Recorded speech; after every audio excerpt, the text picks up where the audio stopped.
أعوذ بالله من الشيطان الرجيم. بسم الله الرحمن الرحيم. إنما كان قول المؤمنين إذا دعوا إلى الله ورسوله ليحكم بينهم أن يقولوا سمعنا وأطعنا وأولئك هم المفلحون. ومن يطع الله ورسوله ويخشى الله ويتقه فأولئك هم الفائزون. وأقسموا بالله جهد أيمانهم لئن أمرتهم ليخرجن قل لا تقسموا طاعة معروفة إن الله خبير بما تعملون.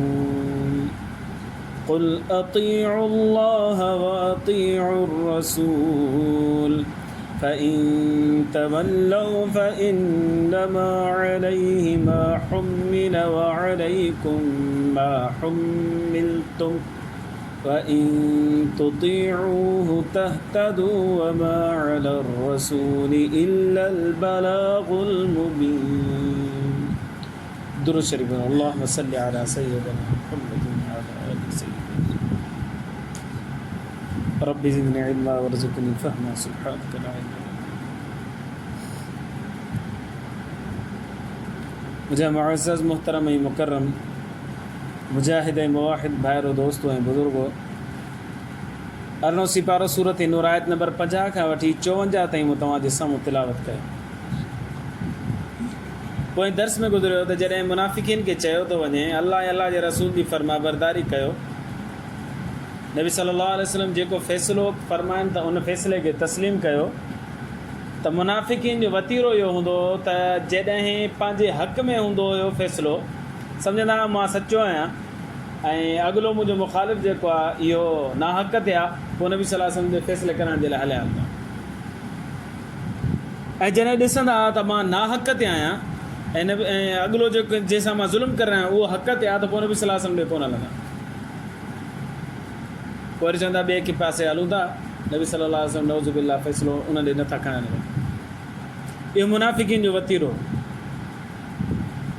ईमान वारनि जे बारे में अल्लाह साईं फरमाए थो त ईमान वारनि जो इहो वतीरो आहे, जॾहिं उन्हनि खे फ़ैसिले जे लाइ सॾियो थो वञे त अचनि था, फ़ैसिलो कराइनि बि था ऐं चवनि था आमन्ना अताअना समिअना वअताअना, असां ॿुधोसीं बि सही, फर्मा बरदारी बि कयूं था, भले असांजे हक़ में हुजे या हुन हक़ में हुजे।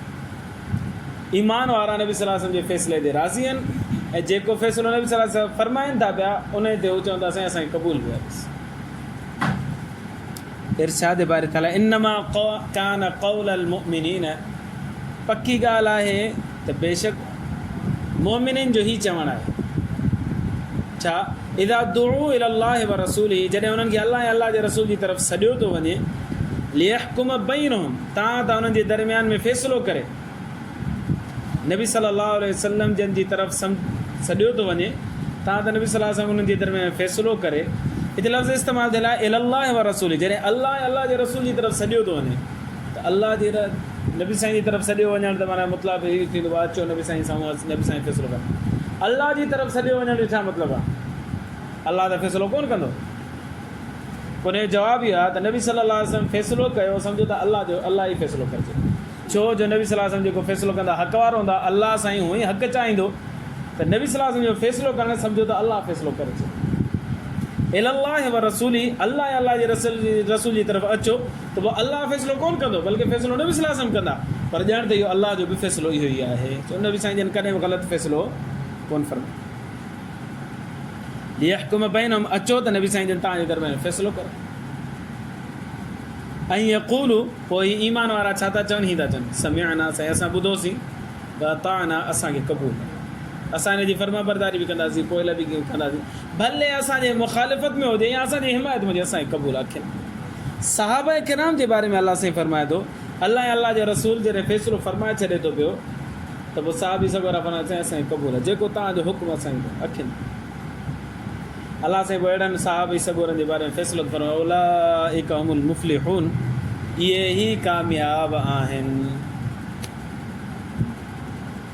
मुनाफ़िकीन जे बारे में अल्लाह साईं फरमायो इहे नाकाम आहिनि, छो करे हुनखे अल्लाह ऐं अल्लाह जे रसूल जो फ़ैसिलो नथो खपे। ईमान वारनि साहबा किराम जे बारे में अल्लाह साईं फरमायो इहे कामयाब आहिनि, छो करे हिननि खे अल्लाह ऐं अल्लाह जे रसूल जी फर्मा बरदारी जो ख़्यालु आहे, मञनि था चयो।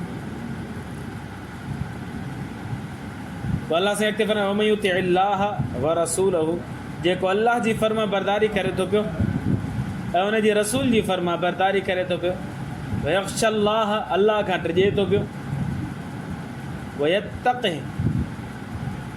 ऐं अल्लाह जो ख़ौफ़ बि रखे थो, ड्रिजे थो ऐं हुन खां मुस्तक़बिल में हुनजो ख़ौफ़ बि रखे थो, फ़उलाइका हुमुल फ़ाइज़ून, इहे ई माण्हू कामयाबी माणण वारा आहिनि। हे अजीब आयत आहे, जेको अल्लाह जी इताअत करे थो, नबी साईं जी फर्मा बरदारी करे थो, अल्लाह जो ख़ौफ़ रखियईं ऐं मुस्तक़बिल में बि अल्लाह जो ख़ौफ़ रखे थो पियो। अल्लाह साईं फरमायो फ़उलाइका हुमुल फ़ाइज़ून, इहे ई माण्हू कामयाब आहिनि। सम्झाइण जे लाइ हिकिड़ी आयत काफ़ी आहे। अल्लाह जी फर्मा बरदारी करे माना अल्लाह जा हुकुम मञे, नबी साईं जी फर्मा बरदारी माना नबी साईं जो हुकुम मञे, अल्लाह खां ड्रिजियो माना माज़ी में माना पुराणनि गुनाहनि ते जेके करे चुको उन्हनि ते मां अल्लाह खां ड्रिजे तौबा करे, मुस्तक़बिल में बि ड्रिजे यानी आइंदा गुनाह न करे, नेकी जो कमु कंदो रहे। अल्लाह से अहिड़े माण्हू जे बारे में फरमाई इहे ई कामयाब आहिनि। हिन आयत सॼे दीन जो ख़ुलासो बयानु करे छॾियो, इस्लाम जो ख़ुलासो बयानु करे छॾियो। तफ़सीर कुर्तुबी जे अंदरि लिखियलु आहे, हज़रत उमर फारूक रज़ी अल्लाह अन्हु मस्जिद नबी में बीठो हुयो त हिकिड़ो रूम जो माण्हू आयो, रूमी आयो, पासे में अची बीठो ऐं अची बीह करे चवणु लॻो अशहदु अल्ला इलाहा इल्लल्लाह व अशहदु अन्न मुहम्मदन अब्दुहु व रसूलुहु, या अहिड़ा ई अल्फाज़ माना ईमान आंदी कलमो पढ़े। हज़रत उमर फारूक रज़ी अल्लाह अन्हु हुनखे ॾिठो, हा केरु आहे? चयो साईं मां रूमी आहियां, इस्लाम क़बूल कर, मुसलमान थिया। हज़रत उमर फारूक रज़ी अल्लाह ताला ने फरमायो तूं छो थो इस्लाम क़बूल करी, वजह छा आहे?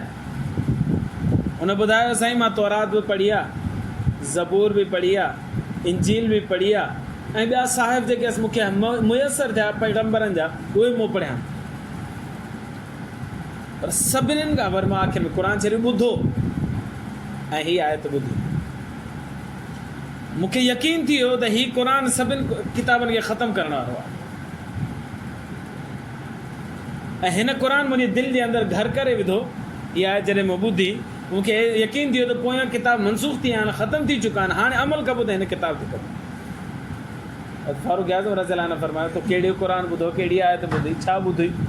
हुन हीअ आयत पढ़ी ॿुधाई, वरी हुनजी तफ़सीर बि ॿुधाई, पाण ई ॿुधाई। साईं मां हिकिड़े जेल में हुजां, उते हिकिड़ो क़ैदी क़ुर पियो पढ़े, मुंहिंजी कन ते हीअ आयत पई, मूं ओॾी महिल फ़ैसिलो करे छॾियो इस्लाम बरका पाकी मज़ाहिब ख़तमु थी चुका।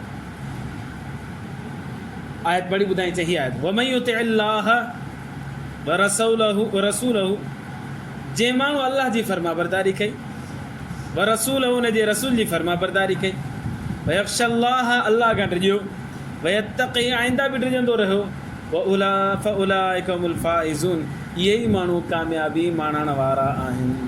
पोइ चई वमन युति अल्लाह जो मतिलबु इहो आहे त अल्लाह जी फर्मा बरदारी करे माना फ़राइज़ खे मञे, व रसूलहू नबी साईं जी फर्मा बरदारी करे माना सुन्नत ते अमल करे, वयख़्शल्लाह जो मतिलबु इहा अल्लाह खां ड्रिजियो माना पोयां जेके गुनाह करे आयो आहे उन्हनि ते अल्लाह खां माफ़ी घुरंदो रहे, वयत्तक़ी आइंदा बि ड्रिजंदो रहे यानी आइंदा गुनाह न करे, फ़उलाइका हुमुल फ़ाइज़ून, इहे ई माण्हू कामयाबी वारा आहिनि। मूंखे पक थी वई त एतिरी जामे ऐं मानी एॾे फ़साद बलागत सां जेकॾहिं केरु ज़िक्र करे सघे थो उहो अलाह जो।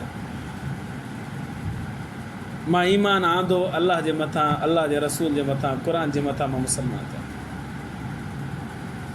हिन आयत उन रूमी जे दिलि में घर करे छॾियो, उन ईमान मुसलमान। अच्छा, ईमान वारनि जो अलाह साईं फरमायो साहबा किराम जो वतीरो इहो आहे, जॾहिं बि को फ़ैसिलो थिए थो त चवंदा असां ॿुधोसीं ऐं बसि अमल बि कंदासीं। हक़ में हुजे या ना हक़ में हुजे, असां ॿुधोसीं क़बूल। पर मुनाफ़िक़ीन जो वती रहियो त ॿुधंदा ई कोन, ॿुधंदा त मञींदा कोन। वरी दावो एॾो वॾो जो साईं असां जहिड़ो त कोई ईमान वारो आहे ई कोन, कसम वॾा वॾा खणंदा। अलाह साईं फरमाए थो अक़समू बिल्लाहि जहद ईमानी, कसम खणंदा अलाह जो पंहिंजे कसमनि खे मज़बूत करण जे लाइ। अलाह जो कसम साईं असां कंदासीं, लइन अमरतम लयख़रुजुन, साईं तूं हुकुम त कर असां सभु निकिरंदासीं। अॼु एॾा वॾा वॾा कसम खणनि पिया, दावो कनि पिया असां ईमान वारा साईं, जेको तूं चवंदे असां उहो कंदासीं। अलाह साईं फरमाए कुल ए महबूब सल्लल्लाहु अलैहि वसल्लम ला तुक़सिमू, हिननि खे चओ कसम न खणनि, पूरा कसम था खणनि। भेण इलाही माण्हू चवंदा आहिनि बाबा कसम न आहे खणबो, इहो ग़लति था चवनि, कसम खणणु जाइज़ आहे। कसम खणिजे पर सचो कसम, कूड़ो कसम न खणिजे। जॾहिं बि कसम खणिजे सचो खणिजे, नाजाइज़ ॻाल्हि ते कसम खणिजे त पंहिंजो कसम को तोड़े करे पोइ हुनजो कफ़ारो अदा करे छॾिजे। इलाही माण्हू हूंदा आहिनि नाजाइज़ ॻाल्हि ते कसम खणंदा आहिनि, पोइ वरी चवंदा आहिनि हाणे इहो कीअं तोड़िया, मूं कसम खणी छॾिया। बाबा नाजाइज़ ॻाल्हि ते कसम खयो आहे न, त इहो कसम ई ग़लति हुयो, इन कसम खे तोड़िजे पोइ इन ते कफ़ारो अदा करे छॾिजे। कॾहिं कॾहिं जाइज़ कमु हूंदो आहे तॾहिं माण्हू कसम खणी चवंदा आहिनि, अलाह जो कसम आईंदा मां इहो कमु कोन कंदो। अगरि त जाइज़ हूंदो आहे, शरीयत फरमाए थी इन ते बि कसम तोड़े छॾियो ऐं पंहिंजो कफ़ारो अदा कयो, जाइज़ कमु कयो। नबी करीम सल्लल्लाहु अलैहि वसल्लम जंहिंजो चाचो हज़रत अमीर हमज़ा रज़ी अल्लाह ताला खे जॾहिं शहीद कयो वियो ऐं बेदर्दी सां शहीद कयो वियो, टुकड़ा टुकड़ा कया विया हुनजा, नबी सल्लल्लाहु अलैहि वसल्लम खे गुस्सो आयो। साईं जन पंहिंजो चाचो महबूब चाचो ॾाढो, मुंहिंजे टुकड़नि खे ॾिठो बर्दाश्त कोन थियो। साईं जन कसम कयो अलाह जो कसम, मां पंहिंजे चाचे जे एवज़ में, मुंहिंजो चाचो अकेलो शहीद कयो अथनि, मां हिन जे एवज़ में 70 माण्हू मारींदो काफ़रनि जा। सूरत नहल में अलाह साईं फरमायो तुंहिंजो हिकिड़ो चाचो शहीद थियो आहे, तूं हिकिड़ो माण्हू मार, 70 माण्हू मार। नबी सल्लल्लाहु अलैहि वसल्लम उहो कसम तोड़ियो, अलाह जे रसूल सल्लल्लाहु अलैहि वसल्लम हुनजो कफ़ारो अदा कयो। सूरत नहल में पाण दर्स पढ़ी आहियूं। हाणे कसम ग़लति हो, अलाह जे रसूल सल्लल्लाहु अलैहि वसल्लम जन पाण तोड़ियो, इन मां तव्हां ई असांखे सबबु मिलियो त ग़लति ॻाल्हि ते कसम खणिबो त उहो तोड़े छॾिबो ऐं हुनजो कफ़ारो अदा ॾेई छॾिबो। ऐं जाइज़ कम खे असां पंहिंजे पाण ते बंदिश हणी छॾियूं, आईंदा मां इहो जाइज़ कमु न कंदुसि, इहो बि कसम तोड़े छॾिबो ऐं वरी हुनजो कफ़ारो अदा कयो। हा काफ़र जेके हुआ, मुनाफ़िक़ीन जेके हुआ, उहे कसम खणंदा हुआ पंहिंजी ॻाल्हि खे मज़बूत करण जे लाइ। ऐं छा चवंदा लइन अमरतम लयख़रुजुन, साईं तव्हां हुकुम त कयो, निकिरी ईंदासीं सभु असां, जिते चवंदो जिहाद जे लाइ उते ईंदासीं, निमाज़ जे लाइ उते ईंदासीं, ख़ैर ख़ैरात जे लाइ, ज़कात जे लाइ निकिरी ईंदासीं। अलाह साईं फरमाए सोना हिननि खे चओ कसम कूड़ा न खण, तव्हां कोन ईंदो, ग़लति था ॻाल्हि कयो। ताअतुम मारूफ़, मतलूब जेका शइ आहे न उहा फर्मा बरदारी आहे। फर्मा बरदारी कयो, तव्हांजे कसम खणण जी ज़रूरत थी पए। असांखे ख़बर पइजी वेंदी भाउ जिथे असां हुकुम कयूं था तव्हां अची था वञो, फर्मा बरदारी कयो था, जीअं नबी साईं फरमाए थो तव्हां उहो कयो था, नबी साईं फ़ैसिलो फरमाए थो तव्हां तस्लीम कयो था, असांखे इहो मतलूब आहे, तव्हां इहो कयो, कसम खणण जी ज़रूरत न आहे। इन अल्लाह ख़बीरुम बिमा तामलून, तव्हां अलाह खे त तव्हांजे अमल जी ख़बर आहे, तव्हां कूड़ा आहियो, खाम में कसम कयो था। कुल ए महबूब सल्लल्लाहु अलैहि वसल्लम हीअं बि चओ अतीउल्लाह व अतीउ रसूल, अलाह जी फर्मा बरदारी कयो, नबी साईं जी फर्मा बरदारी कयो। फ़ इन तवल्लो, जेकॾहिं तव्हां अलाह ऐं अलाह जे रसूल जी फर्मा बरदारी नथा कयो, मुंहुं मोड़े वेंदो, फ़इन्नमा अलैहि मा हुमिल, पोइ नबी सल्लल्लाहु अलैहि वसल्लम ते उहो ई आहे जेको हुनजे मथां वज़न रखियो वियो। नबी साईं ते वज़न छा रखियो वियो? बात जो कमु, दावत ॾियणु, तबलीग करणु, राह रास्त ते आणणु, नेकी जे कम जी नेकी जे कम जो हुकुम करणु, बुराई खां रोकणु, इहो नबी साईं ते वज़न आहे। उहा अलैकुम मा हुमिल, तव्हांजे मथां जेको वज़न आहे उहो ई तव्हांजे रखियो वियो आहे। तव्हांजे मथां छा वज़न रखियो वियो आहे? फर्मा बरदारी करणु, चयो मञणु, इताअत करणु, राह रास्त ते अचणु। वइन तुतीउहु तहतदू, जेकॾहिं तव्हां नबी साईं जी फर्मा बरदारी कंदो त हिदायत तव्हांजे मुक़दर आहे। वमा अला रसूल इल्लल बलागुल मुबीन, बाक़ी नबी साईं जे मथां कुझु बि न आहे सिवाइ इन जे जो तव्हांजे मथां पधरो पधरो पुॼाए छॾे बसि। तबलीग करणु नबी साईं जो कमु आहे ऐं रस्तो ॾेखारणु नबी साईं जो कमु आहे। हिदायत ॾियणु अलाह जे रसूल जो कमु न आहे, हिदायत ॾियणु अलाह जो कमु आहे। तव्हांजो कमु आहे जाखोड़ करणु हिदायत जी, उनजे फर्मा बरदारी करणु, उनजे पोइ लॻी करणु, तव्हां कयो ई कोन था, लिहाज़ा हिदायत तव्हांखे कोन मिले। अॻिते आईंदा दर्स में आयत इस्तख़लाफ़ जो ज़िक्र आहे, जंहिंजे तहत सहाबा किराम खे ख़िलाफ़त मिली, हज़रत अबू बकर, हज़रत उमर, हज़रत उस्मान, हज़रत अली, इन्हनि खे जेका ख़िलाफ़त मिली उहा अलाह साईं पहिरीं ज़िक्र फरमाई कलाम मुक़दस में। उनजो दर्स थींदो आईंदा। अलाह खां दुआ आहे अलाह ईमान जी ज़िंदगी ईमान ते मौत नसीब फरमाए। आख़िर दावाना अनिल हम्दुलिल्लाह।